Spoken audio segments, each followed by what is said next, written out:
Hi, in today's video I'm going to be covering upgrading to Ubuntu 22.04 from the previous version, which is 20.04.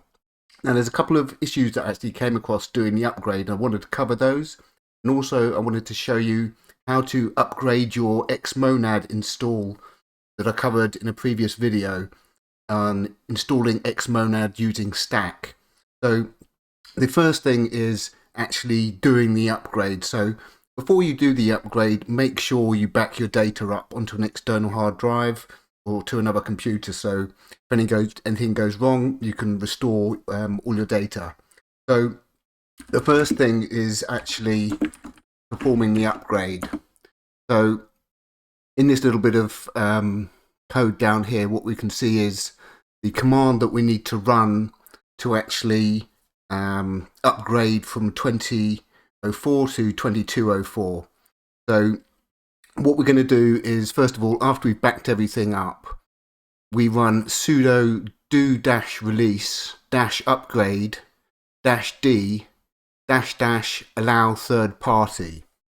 What this is going to do is it's going to update all your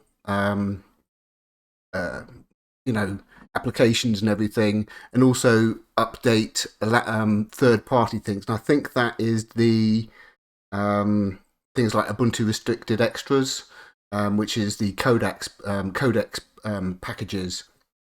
The other thing is you may want to actually remove any PPAs that you've got installed before you do the upgrade. So basically uninstall your PPAs and remove them from the sources list, and then reinstall them afterwards just to be sure. So the first thing we did is run this command here. And what that's going to do is it's going to churn away for about an hour or so, depending on how many packages you've got installed. And during the upgrade process, it's going to give you some prompts saying, there's a newer version of the sudo as file, there's a newer version of an AppArmor profile, that stuff. Just hit Y for everything to install the latest configuration files, and it's basically going to take an hour or two, depending on your internet speed and the amount of packages you've got installed. And then it's going to boot into Jammy Jellyfish 22.04. Now, there were a couple of issues that I came across, which quite big issues that I wanted to cover. The first one is when you do the upgrade, what happens is you won't have GNOME settings installed, because when you do the upgrade, it will then prompt you to remove unused packages. And then when you do this and you search for settings, oh, it's on the other screen, Sod's Law. God, no, I hate GNOME. But what happens is, I don't know why this isn't showing this on this screen. You have the GNOME settings, and what happens is they're not actually reinstalled. So the GNOME settings are basically used to configure everything on the GNOME desktop, the Wi-Fi, the Ethernet, the sound, everything. And what you'll find is that the GNOME settings will be missing. So what I did was, before I upgraded this computer, I upgraded my backup MacBook Air, and I just searched for settings and installed that. And what I found was that it didn't have a lot of the new features that were shown, like accent colors and stuff like that. And what I found is that you actually need to install the gnome-control-center, not settings. So the first thing you want to do after upgrading is, if you search, in this little thing and go for settings, what you'll find is there isn't any settings to allow you to configure GNOME. So what you need to do is sudo apt install gnome control center, and that's going to install the gnome control center, which is basically the settings. So if I now open the settings, and again it's on the other screen annoyingly, okay, let me move this across. Okay, this is the settings for the GNOME, and if I come across here, And what you'll see is we have this new section here, allows us to choose the light and the dark theme, and it has these color accents that will do a color accent on things like folders and stuff. And what I found on my other computer when I just installed settings was that this wasn't shown. And so my mistake was actually installing the settings package and not gnome-control-center. So that's the first thing you're going to need to do. If you don't have the settings for GNOME, install the gnome-control-center, and this is going to allow you to select your network, turn Bluetooth on and off. I turned this off and it's turned itself back on for some reason. So that's the first thing you're going to need to do, is actually get the settings installed so that you can actually change the dark theme, all that kind of stuff. And we're not actually going to be using GNOME anyway. We're going to be upgrading xmonad, but you need to get this set up, because otherwise you'll have the applets in the top of the screen, but you won't have a actual settings program. So that's an important thing to cover. Is for some reason when you do the upgrade, it doesn't install the gnome-control-center, which is really annoying. The second thing is that I have Firefox installed with Flatpak. And what will happen is when you do the upgrade, it's actually going to install Firefox as a snap. And you'd think that you would be able to remove it with sudo apt remove Firefox. But what you actually have to do to remove the snap version of Firefox is run sudo snap remove Firefox, and that will remove the snap version of Firefox. And basically, as I said, I've got it installed with Flatpak, so I don't want the snap version as well. So that was a couple of issues that I came across. What I want to now cover is actually upgrading xmonad. So what I'm going to do is just come across here and open up Firefox. And these are the instructions that I've covered in a previous video on how to install xmonad using stack. So basically what we're going to do is we're just going to make sure these packages are installed. If I can figure out how you paste on this thing.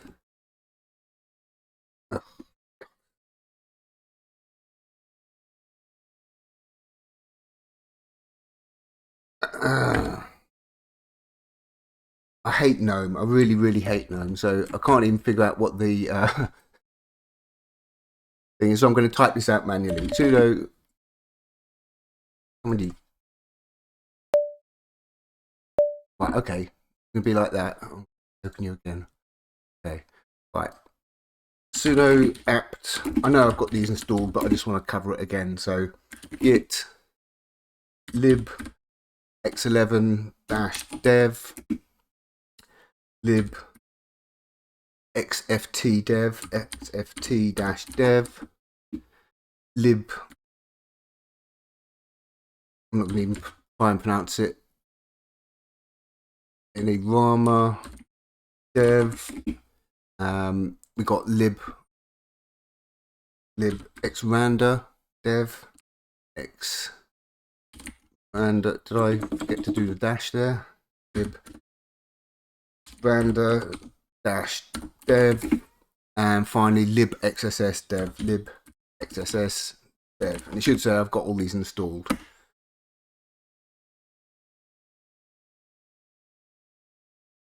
Okay, lib. I just misspelt that.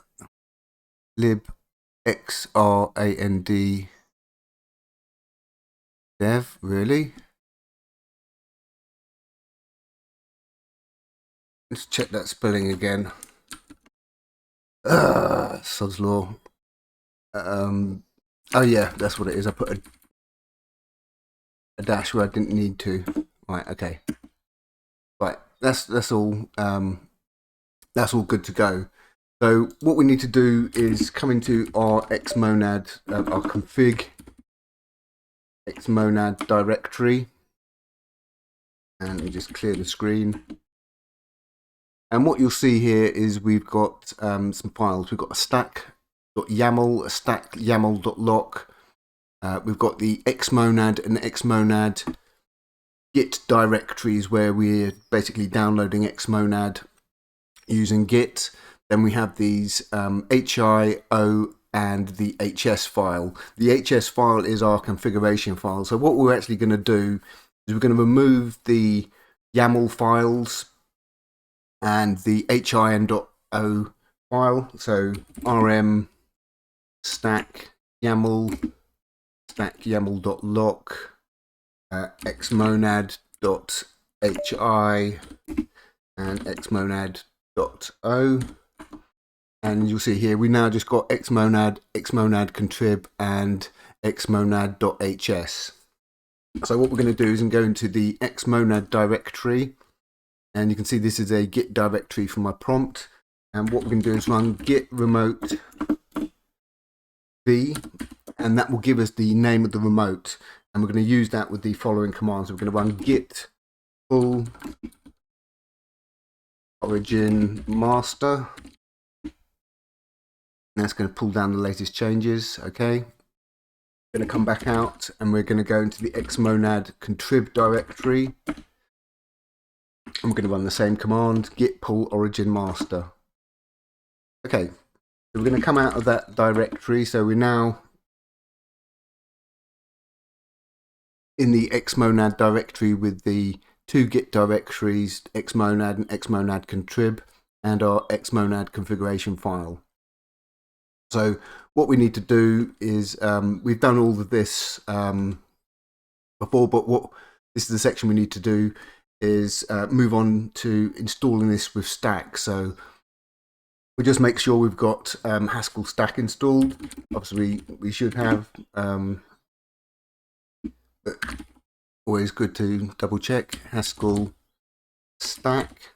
You don't have to install Haskell stack. Okay, that's all good. So what we need to do now is run stack upgrade.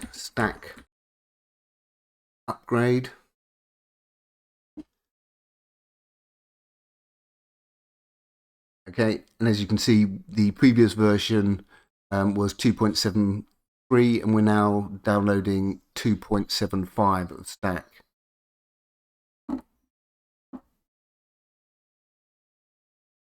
So just need to give this a second to actually download this.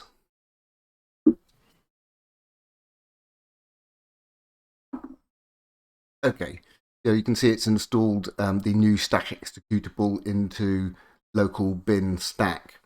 So the next step is we've got our xmonad git directories pulled down. We've got our Haskell, our xmonad config file. So we just need to run stack init.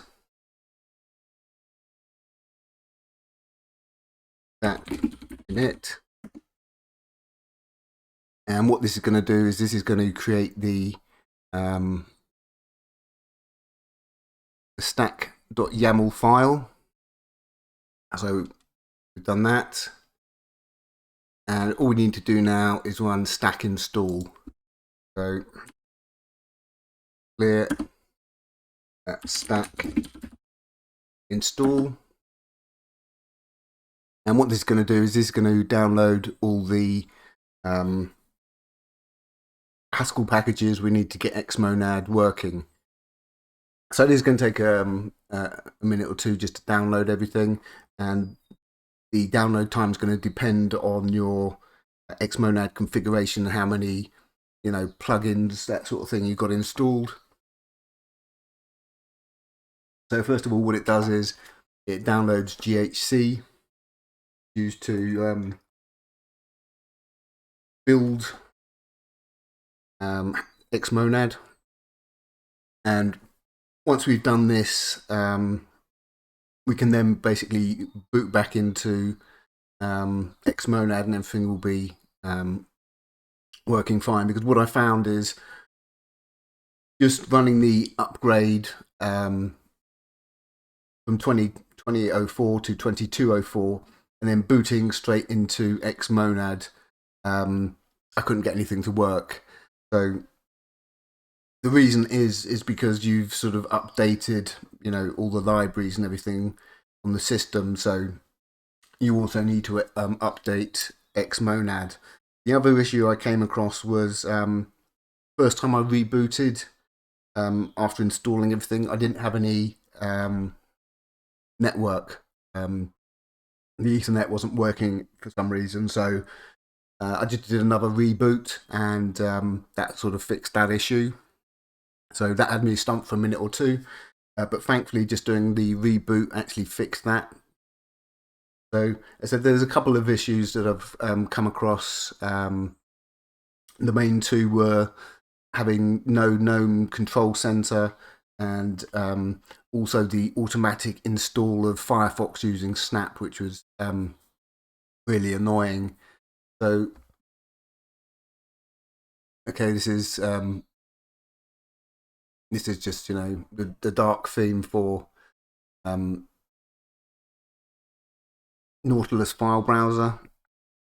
So it does have a global dark theme setting, and I was hoping that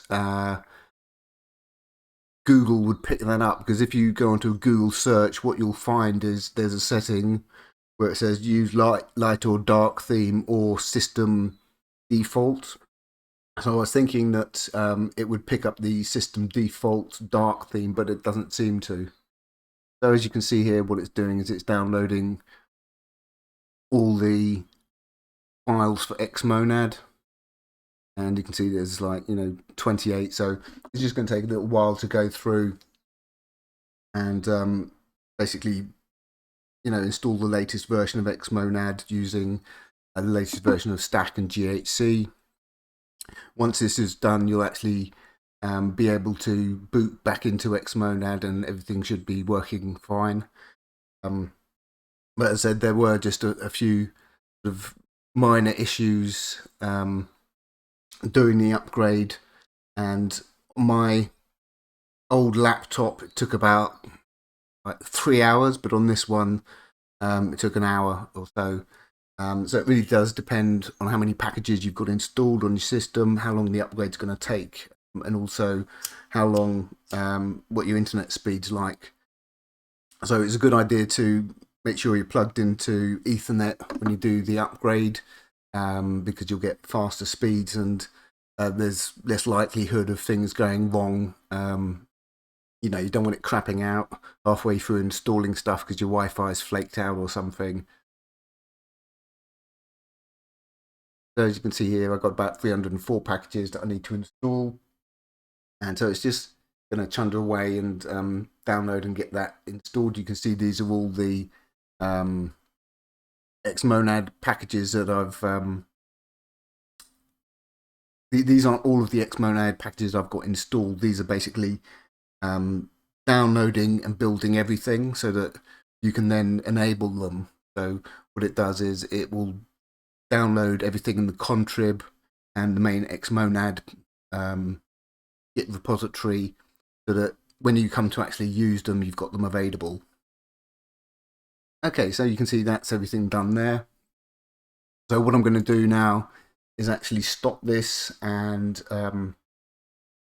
restart the video after I've logged into xmonad, and then join the two clips up. So that's everything done on the Ubuntu side, so that we can actually hopefully boot into xmonad and have everything working. The other issue that I should mention is that by default, I think it now defaults to using Wayland for Ubuntu. I've got an NVIDIA card, so it may have maybe using Xorg, but I think NVIDIA support is coming in about 6 months' time for Wayland, but it's not there at the moment. So what I'm going to do now is stop this video and boot into xmonad and show you everything's working. Okay, so I've booted back into xmonad, and as you can see, everything's working. Got the applications come up, Firefox, there we go. Got got internet.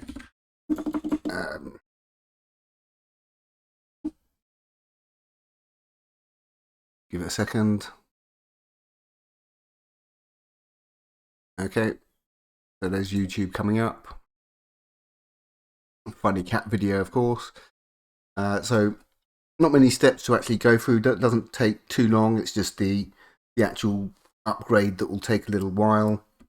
So let me just switch back to desktop and show you the upgrade command again. So what you need to do to actually go through the upgrade is, first of all, back everything up to an external drive using something like rsync. It may be also a good idea to disable any PPAs, uninstall them, remove them from your sources list, and then re-enable them after you've done the upgrade. So that's a couple of things that I'd recommend. And then all we need to do on 2004 is run sudo do release-upgrade-d. And what the D stands for is development version. And what this will do is it will actually check that 2204 is available and install it. And then we also want to run --allow third party, which I think is the Ubuntu restricted extras, which includes the fonts and codecs, things like that. So that's all we need to do on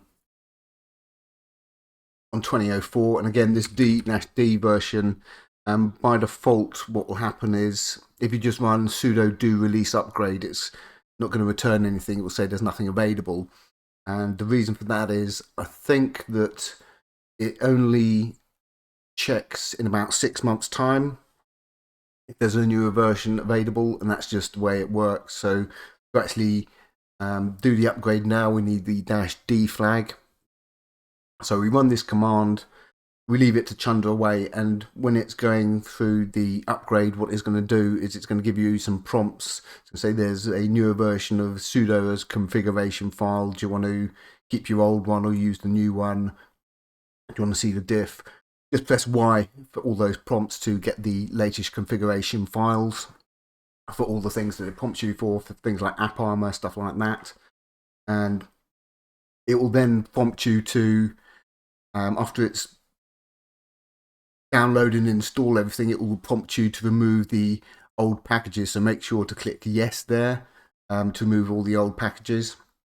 And again, the other issue that we had was there's no gnome-control-center. So I'm not sure if the gnome-control-center, it should come up in here.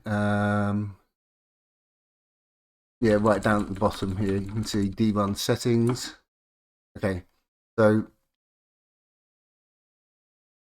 right, you can see here some of this, some of the things I've found when you're actually running xmonad.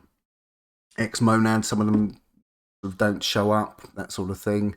I think I had, I think I may have turned the Wi-Fi off when I was in GNOME, so that's why it's showing no Wi-Fi adapter plugged in and turned on. So I might have to boot back into GNOME to fix that issue. But this will show you networking. Okay, no Bluetooth. Okay, yeah, so that's right. If I did, let me just come up to my, yeah, it says Wi-Fi is disabled, so I'll have to fix that. And you can see no Bluetooth found, and this is just because we're running the GNOME settings app outside of GNOME, so a lot of these things won't actually work. But things like, there you go, crashed. So yeah, it does, the GNOME settings application does crash when you try and use it outside GNOME, but you can use the little applets, which I've got on the other screen, like for, you know, the network manager applet, which allows you to switch between Wi-Fi networks and wired connections. So, you know, there's a couple of little gotchas when you do the upgrade with the GNOME settings application, and also it automatically installing a snap version of Firefox. And again, to remove that, you'd think it'd be sudo apt remove Firefox. It's not. You've got to run sudo snap remove Firefox, and you can check your have a look in the snaps. You can see I've still got Firefox. Why has it still got Firefox there? That's really irritating. So I'm going to remove that. So yeah, there will be a few sort of little glitches you come across. So let me just see if I run Firefox. It's only listing 2, but it's still got the Firefox snap still there. I think what may happen is it sort of like leaves, even though you've removed it, it leaves a residual configuration in your snap directory. So that's another thing to check out. I guess you should just be able to actually remove this without any ill effects. So there are a couple of gotchas doing the upgrade from GNOME settings to Snap, and also that you need to rebuild xmonad. So you need to boot into the GNOME desktop, go for the remove the configuration file to move the YAML files, the HI and the O xmonad file, but keep your xmonad.hs. So you can see here, after we've rebuilt this, we've got the stack YAML, we've got the stack YAML lock, then we have these two Git repositories for xmonad and xmonad contrib, and our xmonad.hs. Basically, we did a stack upgrade, and then we did a stack init, and it will just basically go through, download the latest version of xmonad, build it all with stack, and then you'll be able to boot back into xmonad and everything should be fine. Let's say there may be a few little glitches you've got to come across, and I said the main one was the GNOME settings, which is used to configure stuff on the GNOME side, and it does show up in xmonad, but it is prone to crash, and it won't show you all the options. But you can boot into GNOME, and you see when the files, there's files thing. It may still be using a theme I've specified and not a new dark theme or something. I'll have to check that out, but everything seems to be working, and it didn't take that long to do, just a couple of hours, download, rebuild everything, and as I said, the amount of time it takes to download Ubuntu is going to depend on your network speed and how many packages and things you've got installed. Once you've got everything installed, what you can do is then reinstall any PPAs that are needed, update your Flatpak, install of any applications you've got, just go through and do a bit of house cleaning, and should be good to go, and you'll have the next long-term release of Ubuntu. So not too many steps, takes a couple of hours, and then you'll be good to go, and you'll have the latest release of xmonad working on Ubuntu 20.04. And I really dislike GNOME, the way it does stuff, so that's why I use xmonad instead of GNOME, because I just don't like it. The whole sort of the way they sort of remove all the options and things like that. So that's why I quite like xmonad. Of course, you could use something like DWM is another thing. One other thing that I should cover is user share applications.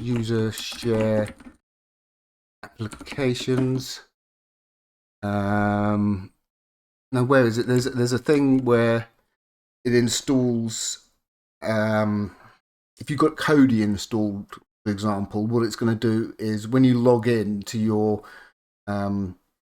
desktop environment, what it will do is it'll actually allow you to log into Kodi as a desktop, and I don't like that. So there is a way to actually remove that, and see if I can remember where I put the the actual notes. I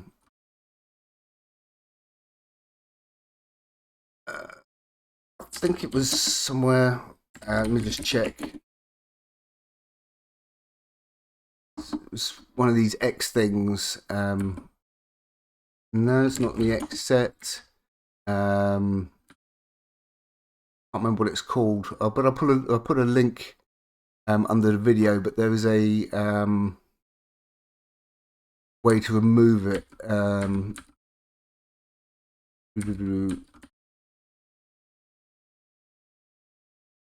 Yeah, I can't remember what it's called.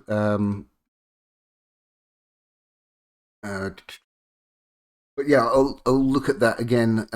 But basically, what it is, the issue is when you get to the login screen, and you'll have a choice of, you put in your password, and you've got the little cog down the bottom right. It will give you an option to boot into different desktop environments you've got, so like Ubuntu, xmonad. But what it also does is it has an entry for Kodi as well, which is really annoying. So let me just check and find what it is.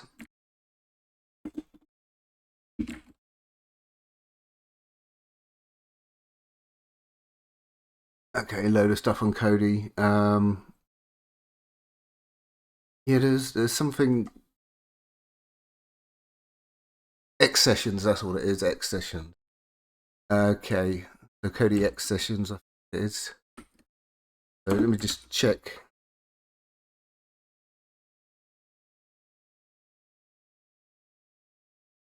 Let me find where the X session thing is. I've got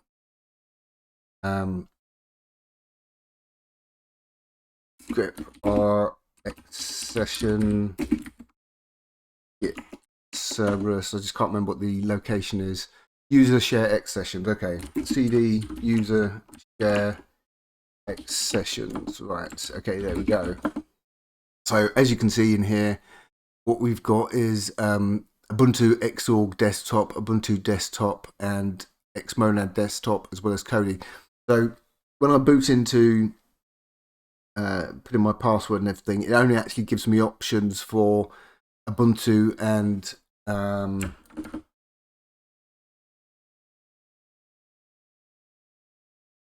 xmonad. So let's just have a quick look at the difference. So this is the Xorg desktop. Okay, use shell. Let's have a look at the other one, Ubuntu. Look pretty similar. I'm not sure why it's got two there, but it does. So what I'm going to do is actually remove the Kodi desktop file.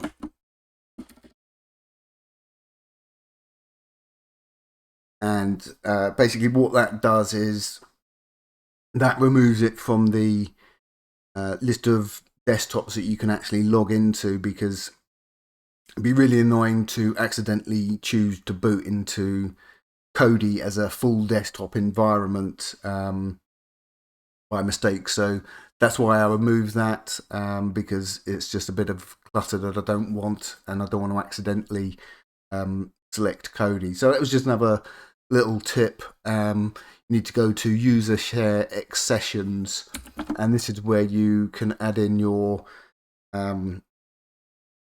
desktop files to launch specific desktop environments. So you can see here I've got xmonad desktop.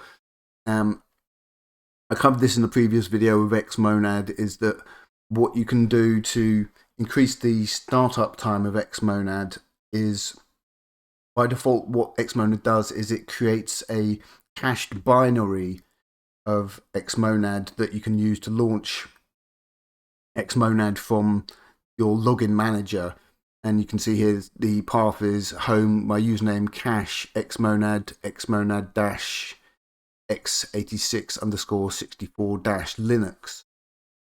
The reason why we do this is because every time you launch xmonad and you boot into it, what it does is it actually recompiles it before it actually comes up as a desktop. And this is a slight issue on older hardware where it will basically take a few seconds for it to actually, build a new version of xmonad. So what we do here is we just use the cached binary, because every time you sort of make a change and you rebuild xmonad, it's going to create this cached binary, so we can use that to actually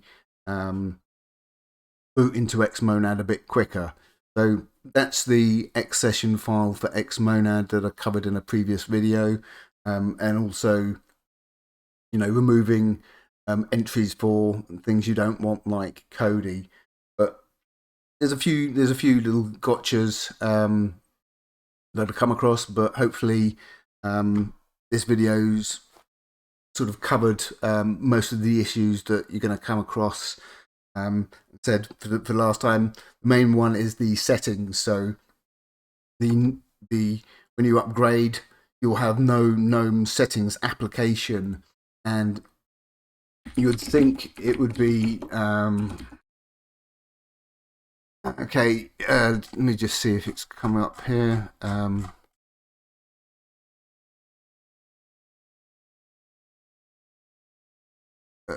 Yeah, I can't remember when I installed it on the other machine.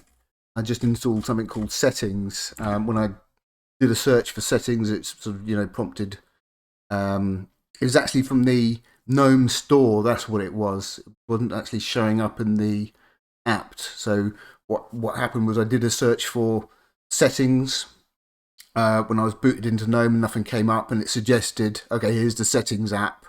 I installed it from the GNOME, the GNOME store, and then what I noticed was it didn't have all the accent colors and everything.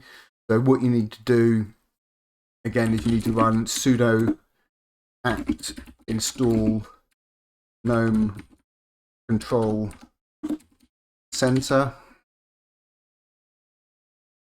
Okay, and that will get you the GNOME settings that I showed you. So if I run settings, find a big thing, there we go. And because it's crashed, it probably won't open again. Yeah, so that's just an issue with trying to run some GNOME applications outside of GNOME, is that frequently what you'll find is they'll open, you'll click a few buttons and it'll crash, and you try and open again and it doesn't. So what I recommend is, if you need to change things in the GNOME settings app, it's actually to boot into GNOME and configure them there. And some of them won't take effect on the xmonad side, but some of them will, like changing the dark theme, that sort of stuff. So that's just a sort of recap on all the issues that I've come across doing the upgrade on two machines to 2204, and how I'm, what I needed to do to get xmonad working again. And that's basically going through the procedure I showed you in the first half of the video, just removing the YAML files and the HI and O xmonad files, pulling down the latest versions with of xmonad and xmonad with git. You can see xmonad. We went into the xmonad config, git remote v, v. That shows us the name of the remote repository, and all we did was run git pull origin master. Then we went into the xmonad contrib, did the same thing, git pull origin master.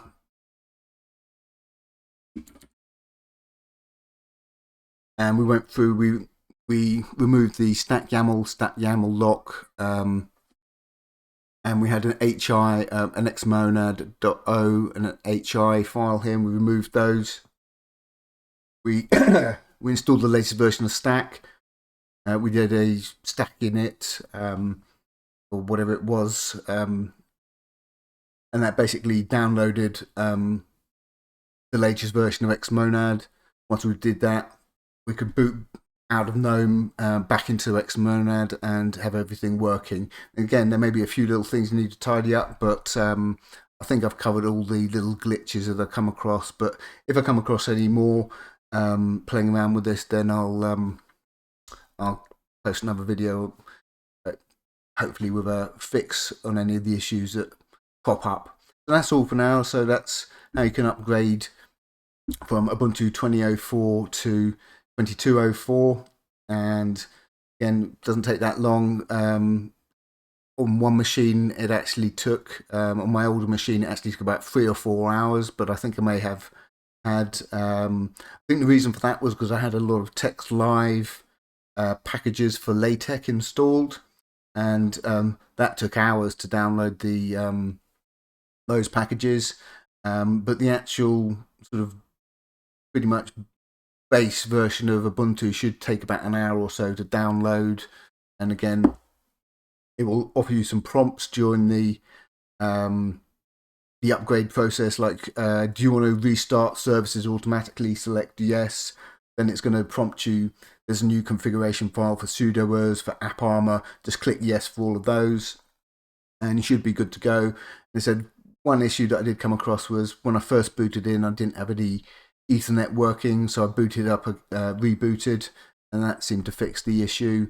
But hopefully that will get you upgraded to 22.04 and also upgrade your xmonad as well. And you can use the same procedure that I've actually shown you to actually just upgrade xmonad by doing a git pull and rebuilding it with stack.